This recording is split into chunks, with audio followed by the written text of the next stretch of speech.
Take a minute, let's mismanage your time. It's getting hot up in here. Wala ka, drivers.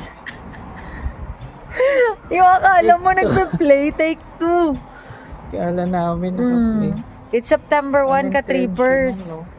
Kasi naka-black naka-uniform siya kanina. 6:40. Sinundo niya ako doon sa work. Extend sana ako ng 1 hour pa, 2 to 7. Pakita natin yung ano. Kaya lang. Magandang bin. Ano yung winners ba yung pants? Ay, hindi. Old Navy. Ano? Nag-extend sana ka, trippers. Kaya lang, syempre, yung priority date. It's Happy Sunday, September 1, 6:40 p.m. Masyal kami muna sa IKEA. May hahantingin lang po kami doon na cabinet. Ayun ka, trippers, ang tagal namin hindi nag-upload kasi tuloy-tuloy yung work. Thank you, Lord. Binigyan pa rin naman ako ng work tuloy-tuloy sana. Kaya lang, ang priority kong isa ditong burunggoy. Yan. Burunggoy. Priority yan eh. Tapos, meron din ako work sana sa Thursday. Hindi rin ako a-attend kasi Wednesday, Thursday. busy. Long weekend ka, trippers. Tomorrow is holiday, Labor Day. That's why napaka-busy dun yan sa Freshco. Ayun, mamaya na lang update ka, trippers. Naghihintay kami ng 75. Tapos correct ka lang na-mention natin na posture. yung sa shoes dati. Kasi bilang pa lang yan napupuntahan namin. Yung, di ba sa atin, merong, anong size po? Meron din dito pala. Ano yun? Na mag-a-assist sa'yo. Yung napunta tayo sa... Oo, may mag-a-assist sa'yo, pero you have to read the details before ka mag-ask question. May mag-a-assist pa rin naman. Yan na. Tanis posture. We're here. Mayan na. Waiting, the trippers, Terrifox. Pasimula na ang mga estudyante at lamig dito.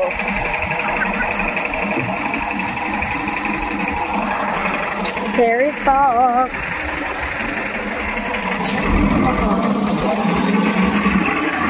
Yan yung mister kong mabubsi. Nakikita niya, mabubsi yan.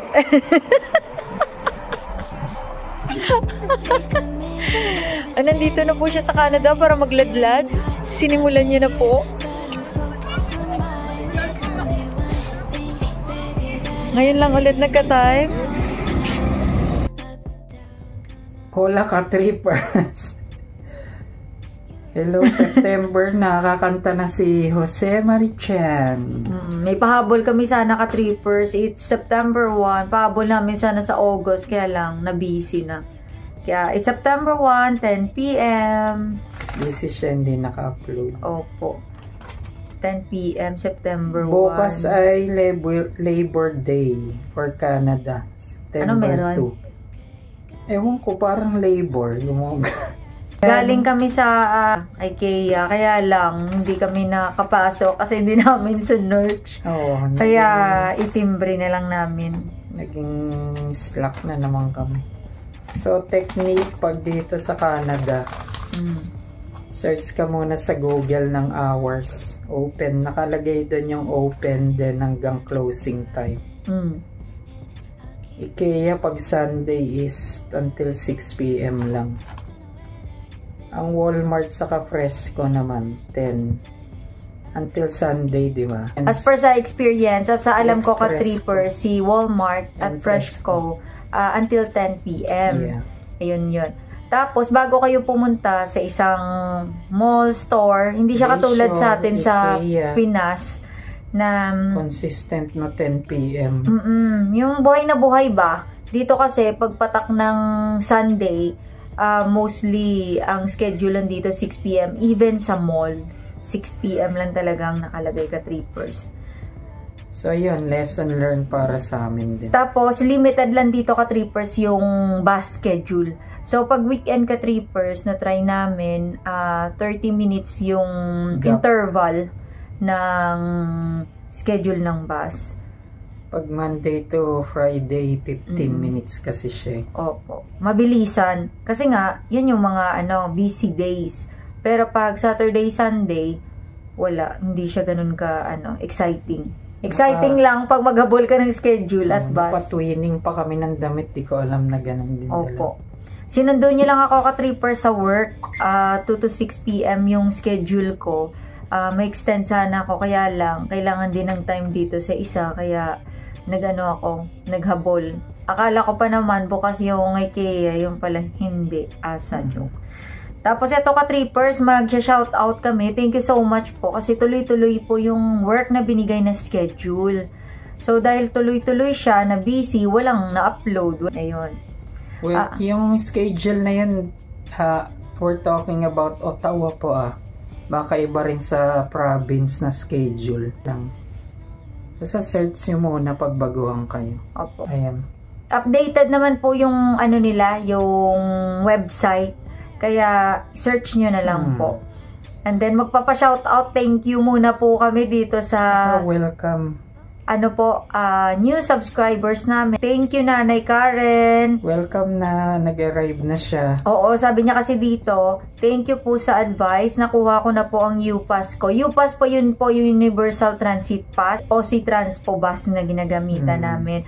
Para po yun sa mga students. Pero po dito sa mga regular worker na nagko-commute, Presto card naman pong ginagamit. 1 month pass yun. Yun yung $128 na binabayaran a month. Sa isang video namin meron po yan. Pero ito naman po, trivia lang ka-trippers, yung Presto card na yun, pwede po kayo magpa-load ng 50, 25. It depends on you kung ano po yung convenient sa inyo para mag-travel. Sabihin nyo lang sa cashier. Oo. Sa Shoppers Drug Mart po kami nagpapa-load. Pero, para may peace of mind po kami ka-trippers, ang ginagawa, 1 month na lang. Gamitin man o hindi, at least, meron siyang, load. Yun. Nanay Karen, isa niya pa, ang lapit ko lang po dyan sa Bayshore. Dito yata siya nag-stay sa malapit sa Bayshore.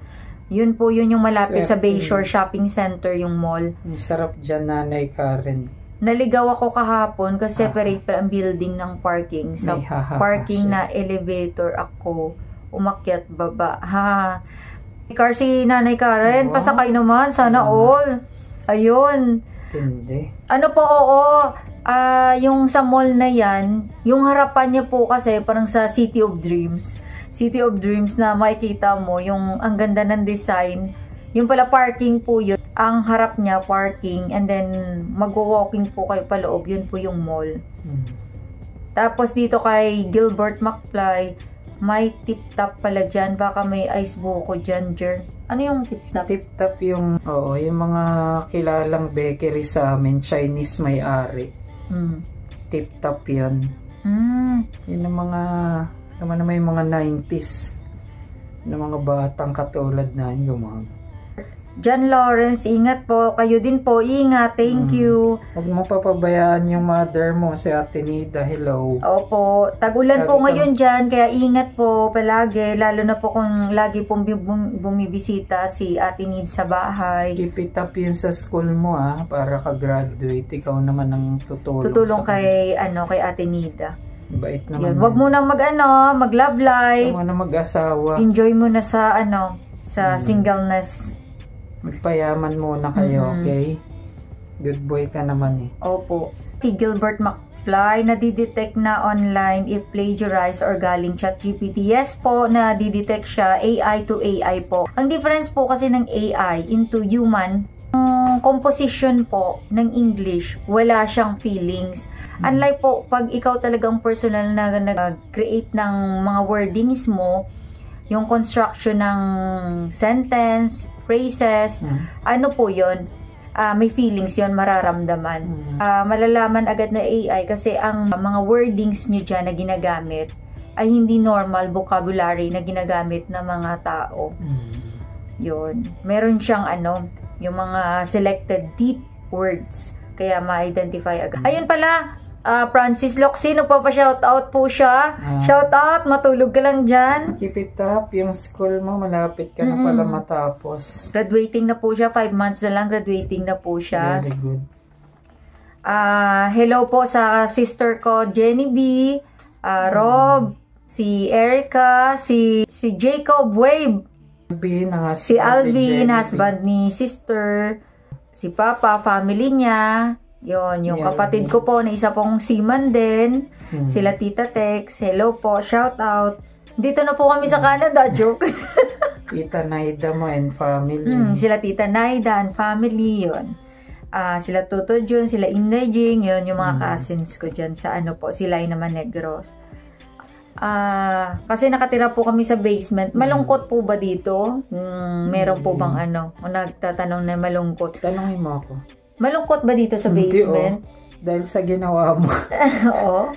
Palinis po kasi hindi dahil sa wife ko siya. Yung parang ginawa niya dun sa bahay namin sa Pinas. Yun, inarrange niya. Makikita niya naman. Hindi na lang namin iikot. Yung para pag-uwi kapag malinis kasi masarap. Yun, saka pareho naman kaming hindi naman todo introvert. Yung masaya na kami. Tas yung kanong kakaligayan nyo, kung medyo tight yung budget, ipon na pag pareho kayong work. Kung gusto nyo ng TV, kasi nagpapaligaya sa'yo, gitara, yun, ni-request ka bike. Bibilin nyo na lang kahit padahan-dahan kasi life is short po Yung enjoy naman. Para pag-uwi ka sa bahay mo kahit na basement pa lang, kunyari ganito.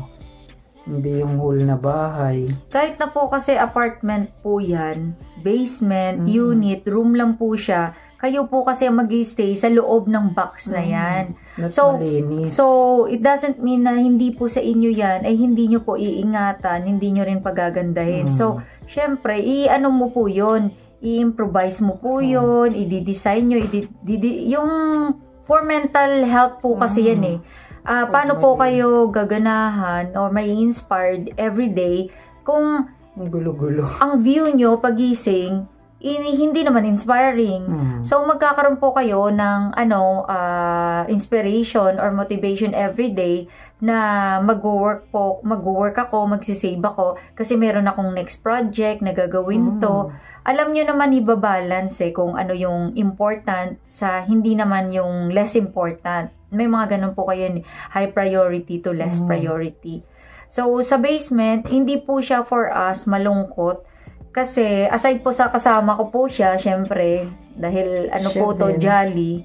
So, maganda yung kahit basement, maligaya Pagantahin nyo lang po. May washroom kami. Basta sekreto lang, malinis. May washroom. Mababaw lang naman kami. Every place na napupuntahan nyo, gawin nyo pong coloring book. Pagandahin nyo po. Parang sa inyo ba? Yung sa inyo na... Kahit hindi po yun sa inyo, hindi po kayo nagbabayad dyan, walang nakatingin dyan, ikaw po yung everyday nagagamit nyan, kaya wag nyo pong sadistahin yung sarili nyo para tipirin. Okay? Yung TV, nag-online mass, di priority yan kasi hindi na kami nakakapagsimba dito. Lagi kasi kami kay Mother Perpetual Help sa Baclaran. Parang nag-ano po kami dun sa National Shrine Sacred of Makati, Father Jerry Orbus. Yung start nung nag-COVID, tapos sa online po kami, and then hindi na po kami yung constant na dun physical sa church. So, dun po kami kay Father Orbus sa Makati na National Shrine of Jesus, Baclaran. Yun po yun yung namin, papanood online. Ayun. So again, sa basement po, masaya po dito. At ang pinakamagusto ko po dito, kahit na summer, malamig pa rin. Kaya ngayon po, taglamig na ulit. Kaya bumili kami ng heater. Ayun pala ka-trippers, tip lang. Kung kaya nyo naman mag-search, hindi nyo naman kailangan bumili ng brand new. Meron pong mga online sa FB Market na mga used siya, pero good as new. Kasi nga, yung binibenta ng owner kasi doble yung nabili nilang items. Bago pa yung nakuha Bago pa po yung nakuha namin. Start na po pala ng school namin starting September 3. Nag-start na po kami ng 24 hours starting this September. So, ang schedule ko po sana, meron akong 24 hours. Kaya lang po, nilet go ko po yung isa kong schedule kasi may pasok po ako. Nagiging 19 hours lang ako this week. Priority dapat ang school. Ang school kasi, ang priority, once na na-fail po kayo dito, babay na. Start na po yung 24 hours, Saka mga ka-trippers. Sa mga followers po namin, na international student din po, allowed na po yun yung 24 hours na work. Confirm nyo rin po yan sa manager nyo. Kasi ang manager po namin, nagmo-monitor siya sa regulations ng Canada. And then, sila din po ang nag-i-inform sa amin na more than 20 hours ka na or allowed ka mag-work more than 40 hours, especially during break time. Yun po yun. Nice. School break ba? Yun, ka-trippers. For now, ang update po, ka-trippers, pwede na pong mag 24 hours na work. Starting September 1. And singit lang namin yung about sa tinatopic ngayon ng halos na vlogger. Tier 4, Tier 5. Kasi gusto po namin i-share yung matatry muna namin talaga. Yung natry namin kasi ayaw namin pangunahan yung government ng respeto. Nakakagulo po kasi ka-trippers yung iba. Yung para makakuha kaya nga may kami lawyer ng tayo viewer. Opo. Kaya nga po Ayaw may namin ng lawyer ganon. tayo. Sila po yung mag-i-interpret nun. Ngayon, kami dito, magpipretend din po kami na expert. Hindi din pwede yun. Though may nababasa po kami talaga na rules. Nagbabasa po kami, nagpa-follow po kami. Like yung Ontario Immigrant Nomination Program, yung Provincial Nominee Program, meron po yan dito. So, pasok na po yan si Tier 4 and Tier 5. Pero tatakel namin yung pag na-experience namin, yun. hindi po yung pwedeng ano lang po, base po sa sabi ganito, base sa ganito. Ang pangit naman po na nagugulo po yung ano natin, yung followers pa. At yung mga interested din na pupunta dito sa Canada kasi sa totoo lang po, magulo po pag-i-interpret po ng bawat isa po yung rules na yon. Yung feeling expert po kami, hindi naman kami expert. Kaya pag gusto nyo, teka, approve na ba yan? Panoorin nga natin si GY Trippers. Opo, ganun yun. Thank you so much for watching, ka-trippers. Thank you. Happy lang tayo, babush! Positive.